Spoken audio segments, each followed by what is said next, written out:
Okay. Hey, I'm Belinda Sampson, the Community Outreach Coordinator for Stop Human Trafficking.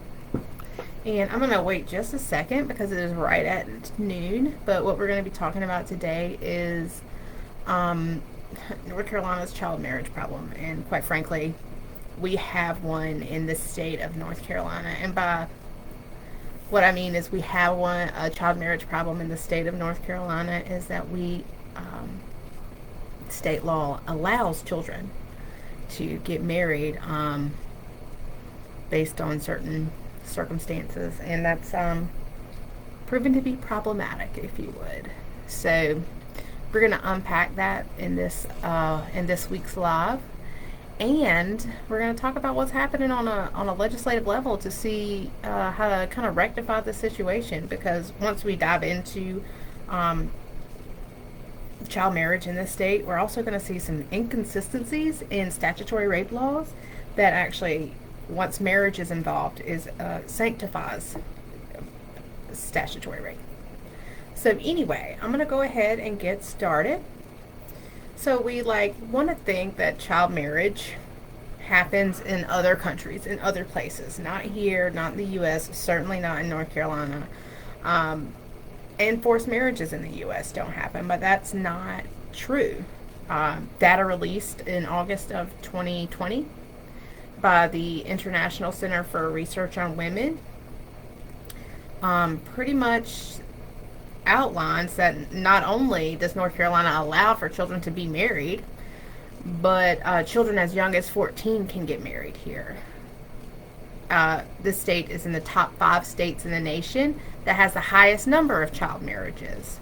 According to the ICRW report, Child Marriage in North Carolina, New Evidence and Policy Recommendations, which you'll be able to read if you click the link in our description. Just click our blog and it directs you. We have a link to that report in the blog. But according to that report, there are 8,781 minors listed on marriage license applications between 2000 and 2015 in North Carolina, and that tops Alabama and Tennessee, and above the state would be Texas and Florida and Kentucky with more marriage license applications. North Carolina and Alaska are tied to having the lowest allowable marriage age at 14 years old in the nation. So that's very young. And there is anecdotal evidence suggesting that North Carolina is now becoming a destination to take children who would be protected from child marriage in other states. So while this on its face is completely disturbing, it doesn't even begin to highlight on the books that establish protections for children, but are summarily thrown out the window when marriage is had, I guess. Criminal law in the state outlines that certain age gaps are considered statutory rape in the state. So in North Carolina, if a child is 15 years old or younger and is sexually involved with someone more than 4 years their senior, that's deemed statutory rape, and that is a felony. However, marriage between a youth and an adult in the exact same circumstance is sanctioned by the state. So that's not criminal if they are married. According to the data, the ICRW, between 2000 and 2019, the vast majority, to the tune of 93%, include a marriage between a minor and an adult, as opposed to a marriage between two minors, just so we're know what we're talking about here. The majority of those applications involving children 15 or younger would have been considered felonies, according to this report, would have been considered felonies under existing statutory rape laws had marriage not been a factor. Now that is a lot we're here today. That's why I'm here today to talk to you about it. Nearly 85% of the data shows that the minor adult marriages were girls marrying adult men. So, with that, in North Carolina, the current law in North Carolina You can be married at the age of 16 and 17 with parental consent, with no protective measures in place to determine whether the parents are coercing or forcing that child to marry. Okay? This is just current law.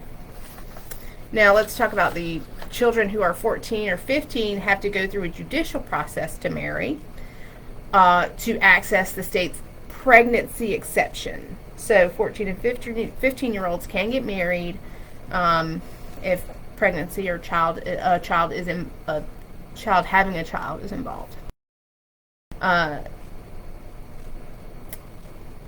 Survivors of child marriage are now coming forward, and this is from the report, are now coming forward around the country.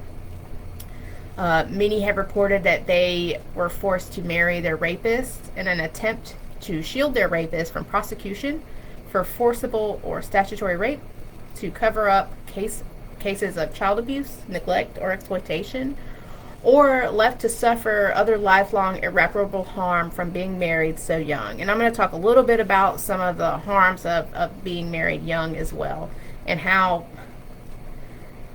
child marriage disproportionately affects girls.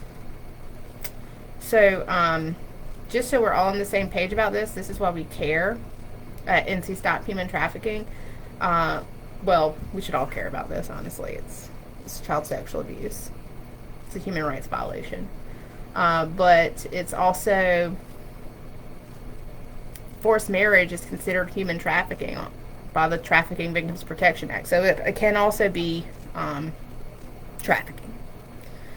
So I'm going to jump into the harms of child marriage. If anybody has any questions, just ask them. I'll try to answer them while I'm going. This is only going to be about a 30-minute long session, so I'll be happy to answer any questions. And if I don't have answers to those questions, I'll come back and answer those a little bit later when I find those answers. So, harms of child marriage. Now, marriage before the age of 18 is harmful for a child, period. It's oftentimes a violent and abusive relationship for the minor. It can be mired in coercion and control. And if we want to protect children, the prohibition of child marriage must come to fruition in this state. On a national level, women disproportionately, and here, gender poverty and exploitation kind of go hand in hand. So on a national level, women disproportionately experience poverty over men. So when we focus our attention on North Carolina, the number is like just as bleak, with 17.3% of women in this state living in poverty, according to the status of women in the state. The basic understanding of women living in poverty translates to the further harm child marriages cause for the future outcomes of girls. It's important to note that in the U.S. and in North Carolina, it is adult men, again, who are marrying minor girls. Child marriage is linked to gender equity based on this fact. A girl who marries before the age of 18 will have a higher likelihood of experiencing poverty later in life. Early marriage magnifies the negative effect of completing less formal education on women's future earnings and the likelihood of living in poverty. Whereas women in the U.S. who complete fewer than 12 years of schooling are 11% more likely to live at or below the poverty line as adults, those who marry before the age of 16 are 31% more likely to live in poverty. Now that is astronomical. When we're talking about human trafficking prevention, this is primary prevention. We're talking about this, preventing more girls from becoming or living in poverty their whole life is primary prevention for human trafficking. When poverty looms, the threat of exploitation is always present. Poverty is a driving factor that contributes to human trafficking in the U.S. When women are not afforded opportunity to make a fair and living wage, they're more vulnerable to being coerced and forced into labor or sex trafficking out of necessity and desperation. So we have to keep that in mind. Human trafficking is a multifaceted issue, and we need to look at all those facets. And we need to look at how child marriage can contribute to trafficking later, or if it isn't trafficking then at the time. So allowing child marriage as a policy not only harms human rights for girls and women, but it also feeds that pipeline of victims to traffickers if the spouse isn't a trafficker themselves, basically. And to further exacerbate that, we're going to talk about how a marriage of a child to an adult is also child abuse. It's child sexual abuse in most cases, and that also leads to a more vulnerable population of people being trafficked.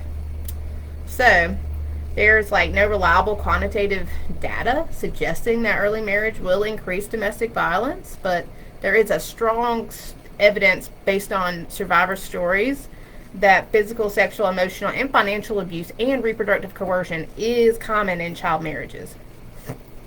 Abuse in the marriage of a child will also invariably contribute to higher experiences, that score, because at the end of the day, we may be putting marriage on a child, but they're still very much children. So a 14-year-old, 15-year-old, 16-year-old can get married in North Carolina, but it's still child abuse when the spouse is abusing them. It's still child sexual abuse when it's an adult. And we're not a lot. I want to make sure that we're connecting that. So a higher adverse childhood experience score increases the likelihood that child will be trafficked later in life or be trafficked now.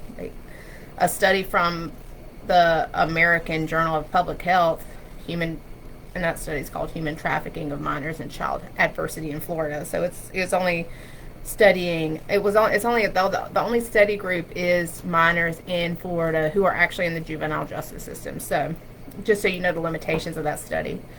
But researchers discovered that most youth who entered the juvenile justice system in Florida anyway, with reports of human trafficking, had a higher ACE score. To unpack that a little, ACE scores of 6 or more, and if you're not familiar with ACEs, look that up and see how that relates to not only, other social issues, including sexual violence, crime, drug abuse, but also health issues, public health issues that we have here in the U.S. So the most prevalent ACEs in that research that I'm talking about is included emotional abuse, physical abuse, emotional neglect, physical neglect, family violence, and sexual abuse. And if you'll remember, I mentioned most of those in the beginning when I talked about the stories of the survivors. So that's present in child marriages, according to to the majority of survivor stories. So, among advocates, therapists, healthcare workers, social workers, there's relatively common knowledge that the prevalence of sexual abuse is an indicator in whether a child is further victimized through sex trafficking. So, with that being said, if child marriage is oftentimes between a child and an adult, it oftentimes can be a felony if the marriage part wasn't involved. Then we can surmise that, most of these child marriages are actually child sexual abuse. And so we need to make sure that we need to talk about that, and how can child sexual abuse be sanctioned by state law, and I believe the pregnancy exception and not having the marriage limit at 18 years old is just an antiquated law, antiquated exceptions that need to be updated. Luckily, on February 2nd, the North Carolina House of Representatives and the North Carolina Senate both introduced separate bills, but they're basically the same bill, they're just in different houses, that would raise the age of marriage to 18 without exception. So it takes out the pregnancy exception, so 14 and 15-year-olds can't get married with a judge's approval. It takes out parental consent It just says nobody can get married unless they're 18 or over. So that is wonderful news that the North Carolina General Assembly looks to be making some headway on. And I would definitely, I'm going to conclude this live, and I'm definitely going to say you should contact your senator and representatives in your district and tell them to vote in favor of raising the age of marriage to 18 years old without exception. Because at the end of the day, we don't want people coming to our state to legally marry a child. That just isn't something that we really want to support. And so, what I'm encouraging you to do is contact your legislature and tell them you support either Senate Bill 35 or House Bill 41, and that you would like them to support it too if they haven't already sponsored, or if they haven't already become a primary sponsor or a co-sponsor on these bills. I've got the links to those bills in the description of this video, of this live, so by all means take a look at that. And you can find your legislator on the NCLEG site. It's ncleg.gov, I believe. And just give them a call, write a letter, say this is a wonderful thing to support. I'm going to conclude this live because I actually do have to be on an Instagram live in just a little bit. So if y'all have any video, you can watch it later, but please put them in the comments and I'll try to get back with you on the answers. Thank you.